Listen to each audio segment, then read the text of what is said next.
Shalom, and welcome to another season of videos on Torah and Judaism. We Jews are in the middle of the holiday of Sukkot. It's my wife's favorite Jewish holiday. Maybe it's because it was her dad, of blessed memory's favorite holiday. Or maybe it's because it is the best Jewish holiday, hands down. And I feel bad that more people know about Hanukkah than they do the holiday of Sukkot. Sukkot is the only holiday in the Hebrew Bible that is referred to as Zman Simchatenu, the time of our joy. And Marilyn believes that, and she makes it happen. Marilyn's meals are, as you know, incredible. But on Sukkot, wow. I mean, the tacos alone tonight were beyond fantastic. And every year, she gives our sukkah her own joyful signature. With this holiday so deep into October, she made our sukkah into, as you can see, wait for it, a spooka. Why is Sukkot such a joyous holiday? Well, let me backtrack for just a moment. Sukkot is a 7-day biblical festival. It reminds us of the temporary huts the Israelites lived in for 40 years on the way to the Promised Land. On Sukkot, we are commanded to dwell in a similar structure, a temporary booth, a sukkah, with naturally growing plants for our roof, some very shaky walls. We eat our meals here in the sukkah. Some will sleep and try to live here. I'm not quite at the sleeping part. Reading comic books here is about as close to living in the sukkah as you're going to get from me. There are other rituals to the festival. But tonight I want to focus on the real symbol of joy, this sukkah. This sukkah teaches us so much about the joy of life. Sitting here on a cool night like tonight, drinking a hot cup of coffee, reminds me of something that I know I take for granted, and I think you do too. Life. The sukkah reminds us, in this religious setting, of where joy is really found. It's found in simply being, in human existence. My friends, it's not about what we do, where we live, who we know, what we own, what we wear, who we worship.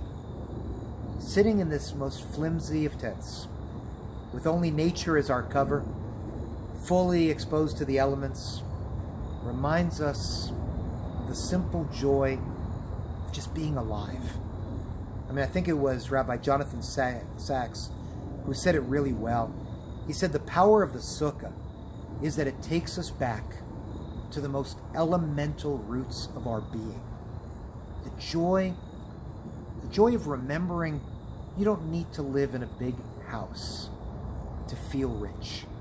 You don't need a place of worship to find God. You don't need much of anything to discover the joy of living. And simply to exist is joyous. The sukkah also teaches us something more. There is joy in reminding ourselves in the most physical of ways, in a great moral truth, that I am no different than the poorest of my community who always live under the stars. I mean, sitting here may be joyous for one night or even a week, but this is human existence for many. And we forget that when it gets cold and we go back inside.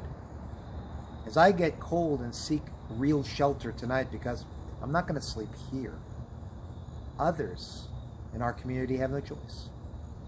When I experience that cold, I hope I take that lesson to heart and recognize that we all deserve the joy of being.